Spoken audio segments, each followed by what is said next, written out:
Raiffeisen. Raiffeisen, 1% Steuer, 1% Steuer, kann das denn der Ernst sein, dass wir Menschen, alternde Menschen haben in der Stadt, die Pflege brauchen und jetzt gerade erfahren, dass nach dem 10. Oktober, wir wissen ja nicht genau wann, das Paket der Grauslichkeiten natürlich irgendwann einmal geöffnet wird, weil irgendwann einmal wird der Finanzminister die Katze aus dem Sack lassen müssen. Und der Kahlschlag steht bevor. Den Unis, den Studierenden, den Bezieherinnen und Beziehern von Sozialhilfe, den Arbeitslosen, den Pflegebedürftigen, den behinderten Menschen, denen die Pflegestufe gekürzt werden soll. Das alles muss nicht sein. Es geht, dass wir einen anderen Weg gehen. Eine Stadt, in der wir Visionen formulieren können, in der wir zuversichtlich in die Zukunft blicken können und in der wir träumen können, weil wir wissen, dass unsere Träume wahr werden können. Das und nur das ist Freiheit. Und es gibt die Feinde dieser Freiheit und wir wollen sie an dieser Stelle benennen. Es ist alles voran jene Partei, die sich so gern die Freiheitlichen nennt. Eine Partei, auf deren Veranstaltungen Heil Hitler gerufen wird. Eine Partei, die angeführt vom zweiten seltsamen Fernsehprediger dieses Wahlkampfs, der nichts als Hass predigt. So eine Partei, die hat in Wien nichts verloren. Die gehört dorthin, wo sie am liebsten herumwohnt, in den Mistgrube der Geschichte. Das sollten sich auch jene in der sogenannten Großen Koalition als SPÖ und ÖVP merken, die dieser Partei seit vielen Jahren, seit bald 2 Jahrzehnten das Wort reden. Wir brauchen eine klare Absage an Hass, an Hetze, an Rassismus und wir brauchen keine Fekter, die sich etwas darauf einbildet, das Leben eines jungen Mädchens ruiniert zu haben. Und Roma zu denunzieren, um sie als Rechtfertigung dafür zu benutzen, dass jetzt die Zwangskasernieung von Flüchtlingen beschlossen worden ist.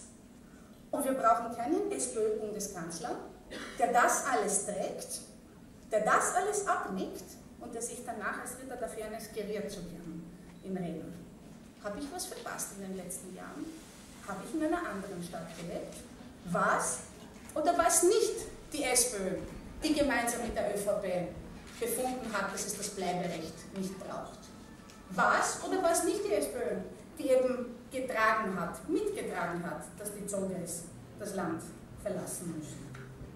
Und ist es oder ist es nicht die SPÖ, die sich auf der einen Seite als Kämpfer gegen Fremdenfeindlichkeit und Antisemitismus so gerne präsentiert, aber zugleich es in der Hand gehabt hätte, den Dr. Karl Lueger-Ring umzubenennen, den Luegerplatz umzubenennen, das Denkmal von dort zu entfernen.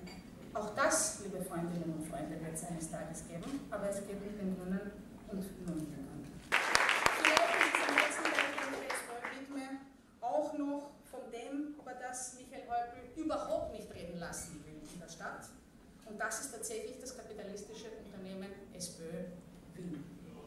Reden wir über den Ausverkauf der Stadt und des Staatsvermögens, reden wir auch darüber, wie eine Partei, die selbst regiert, in die eigene Parteikasse systematisch wirtschaftet. Reden wir also von einem machiavellistischen Perpetuum mobile. Und jetzt an dieser Stelle zitiere ich, mit einem Profiteur der SPÖ und 1,7 Millionen Geschädigten den Bürgern der Stadt Wien. Das sagt nicht ich, das sagt Profil. Und ich meine es auch. Und ich füge noch etwas hinzu. Herr Vorsitzender der SPÖ GmbH und Co. KG, machen Sie Schluss damit. Geben Sie den Wienerinnen und Wienern ihr Geld zurück und fangen Sie gleich mit Skylink an. Und investieren Sie das Geld viel lieber dorthin, wo es gebraucht wird.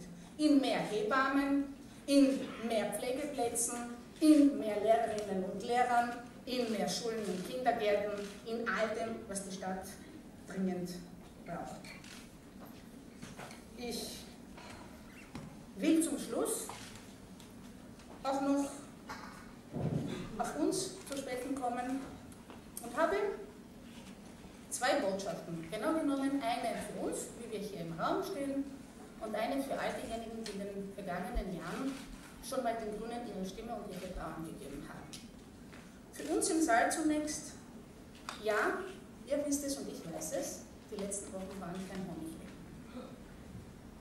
Und wenn eine Handvoll ehemalige Mitstreiter den Grünen den Rücken kehrt und wenn wir wochenlang, und zwar noch dazu in den entscheidenden Wochen vor Beginn eines Wahlkampfs, eine Soap-Opera haben, die sich täglich durch die Medien zieht, dann ist es nicht gut, es tut nicht gut.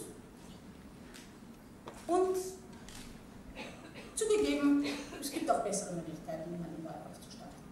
Aber wir wissen, dass es um viel mehr geht am 10. Oktober, als um die Befindlichkeiten einiger weniger. Und ich habe eine Botschaft noch eben für diese 170.000 Wienerinnen und Wiener, die in den vergangenen Jahren schon mal Grün gewählt haben. Ich frage Sie, warum haben Sie das getan? Es wird doch einen Grund gegeben haben. Für gewöhnlich gibt es einen sehr guten Grund, warum man sich dazu entschließt, Grün zu wählen. Was kann es gewesen sein?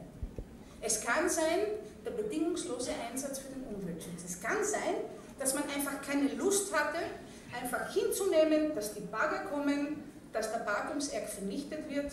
Und es kann sein, dass Sie erlebt haben, dass die Grünen die einzige Kraft waren in Wien, die sofort zur Stelle waren und die zur Seite gestanden hat bis zum Schluss. Meistens auch übrigens bis zum Erfolg.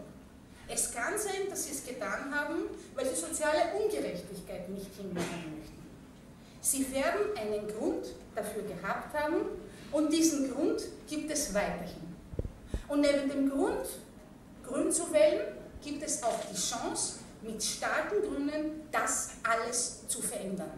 Starke Grüne werden in den nächsten 5 Jahren genauso hart, unentgeltlich und rund um die Uhr arbeiten für diese Stadt, wie sie es getan haben in den vergangenen Jahren. Lassen Sie sich von der Mieselsucht nicht ablenken oder anstecken lassen.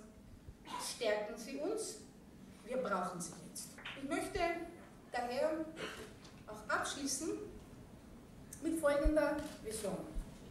Ja, wir haben gesagt auch zu Beginn, dass wir diejenigen sind, die kein Problem haben mit den Träumen, die kein Problem haben auch damit, sich etwas vorzunehmen und auch genau zu planen, wie es kommt, wie man es umsetzen kann und auch zu sehen, wie es einmal aussehen könnte und was es bringt, wenn es passiert. Ich sage, stellen man sich einfach der Einfachheit halber vor, dass es gelingt, dass am Abend des 10. Oktober die SPÖ ihre Allmacht über Wien eingebüßt hat.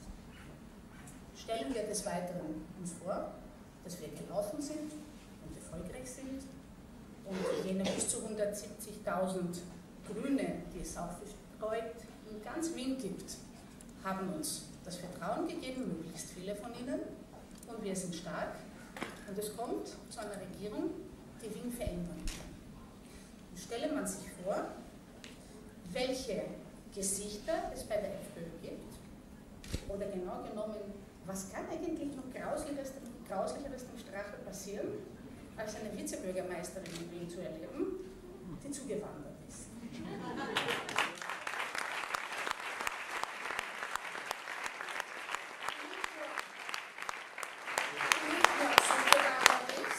Die nicht nur ab und zu so einen kleinen Deutschfehler hat, der sich hineinschleicht, während sie spricht, raus, sondern die noch dazu genau weiß, was sie macht. In der Energiepolitik, in der Schulpolitik, in der Sozialpolitik und die gemeinsam mit 2000 Grünen in dieser Stadt und einer starken Rathausmannschaft so gut arbeitet, dass aus dem Strache genau das wird, was er verdient in den nächsten Jahren, nämlich der würdige Nachfolger von Lugner in den Society-Leistungen. Ich habe lange gesprochen und erklärt, wo ich in allem mit unserem Herrn Bürgermeister nicht einer Meinung bin. Es gibt einen einzigen Punkt, wo ich doch mit ihm einer Meinung bin, also das muss ja so wohl so sein. Ja, es geht um Wien. Es geht um unser Wien. Wir kämpfen, wir gewinnen.